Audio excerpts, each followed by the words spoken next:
Welcome to my channel Priya's cooking Tamil. இன்றைக்கி நம்ம சேனலில் சக்கரவள்ளி கிழங்கு வச்சு ஒரு டேஸ்டியான போலி எப்படி செய்யுதுன்னு பார்க்கலாம். வீடியோ ஸ்கிப் பண்ணாமல் கடைசி வரைக்கும் பாருங்கள்.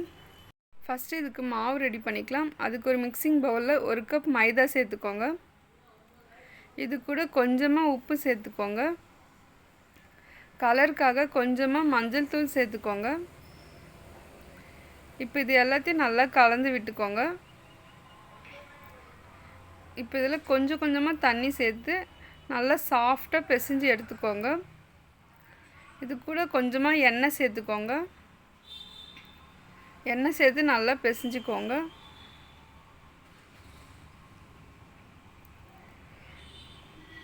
இந்த போலி ரொம்பவே டிஃப்ரெண்ட்டாக நல்லா டேஸ்ட்டாக இருக்கும்.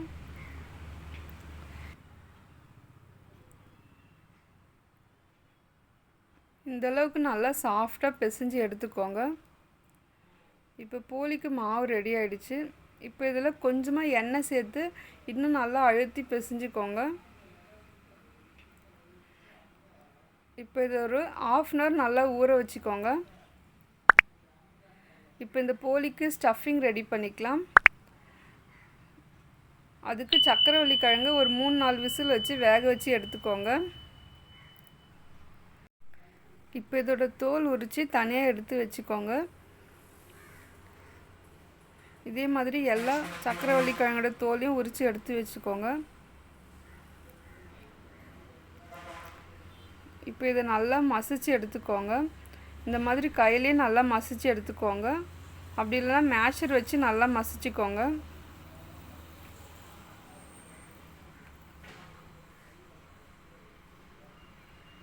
இப்போ சக்கரவள்ளி கிழங்கு இந்த அளவுக்கு நல்லா மசிச்சதுக்கப்புறம் இதில் வெல்லம் சேர்க்கலாம்.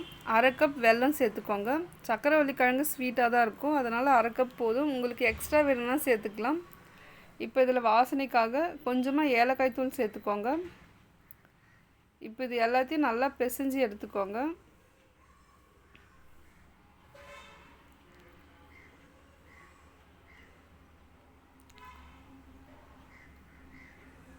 இப்போ இது எல்லாத்தையும் நல்லா பிசைஞ்சு எடுத்தாச்சு.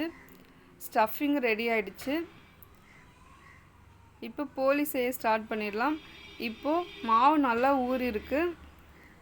இப்போ இதை தட்டி எடுத்துக்கலாம். ஒரு பிளாஸ்டிக் ஷீட் அல்லது வாழை இலையில் கொஞ்சமாக நெய் அல்லது எண்ணெய் தடவிக்கோங்க. அப்போ தான் நல்லா ஒட்டாமல் வரும். இப்போ ரெடி பண்ணி வச்ச மாவு கொஞ்சமாக எடுத்து இந்த மாதிரி நல்லா ஸ்ப்ரெட் பண்ணி விட்டுக்கோங்க. கையில் கொஞ்சமாக எண்ணெய் தடவி இந்த மாதிரி நல்லா ஸ்ப்ரெட் பண்ணிக்கோங்க.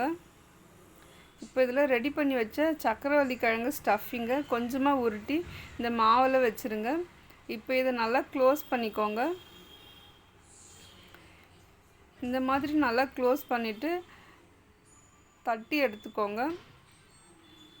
கையில் எண்ணெய் தடவிட்டு இந்த மாதிரி மெலிசாக தட்டி எடுத்துக்கோங்க. இப்போது போலி மாவு ரெடி ஆகிடுச்சு. இப்போ இதை சுட்டு எடுத்துக்கலாம். தோசை தவாவில் எண்ணெய் அல்லது நெய் தடவிக்கோங்க. இப்போ ரெடி பண்ணி வச்ச போலி அதில் சேர்த்துருங்க. இப்போ இது 2 பக்கம் நல்லா திருப்பி போட்டு சுட்டு எடுத்துக்கோங்க. இது மேலே கொஞ்சமாக நெய் அல்லது எண்ணெய் தடவிக்கோங்க. இந்த மாவு நல்லா வெந்து வரணும். சப்பாத்தி செய்கிற மாதிரியே நல்லா சுட்டு எடுத்துக்கோங்க. இந்த போலி ரொம்பவே டேஸ்ட்டாக இருக்கும். ஈவினிங் டைமில் குழந்தைங்களுக்கு இந்த மாதிரி செஞ்சு கொடுங்க, ரொம்பவே விரும்பி சாப்பிடுவாங்க.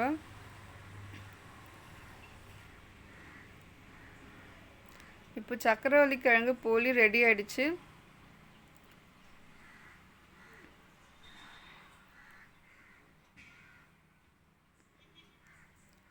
இப்போ இது ஒரு பிளேட்டுக்கு மாற்றிட்டு சர்வ் பண்ணிக்கோங்க. இந்த போலி ரொம்பவே சாஃப்டாக இருக்கும், நல்லா டேஸ்ட்டாகவும் இருக்கும். கண்டிப்பாக இந்த சக்கரவள்ளி கிழங்கு போலியை வீட்டில் ட்ரை பண்ணி பாருங்கள். உங்களுக்கு இந்த வீடியோ பிடிச்சிருந்தா மறக்காமல் பிரியாஸ் குக்கிங் தமிழ் சேனலை red colour subscribe button click பண்ணி பெல் ஐக்கானை கிளிக் பண்ணி ஆல் என்ற ஆப்ஷனை கொடுத்துருங்க. இந்த வீடியோக்கு ஒரு லைக் பண்ணிக்கோங்க. தேங்க்யூ.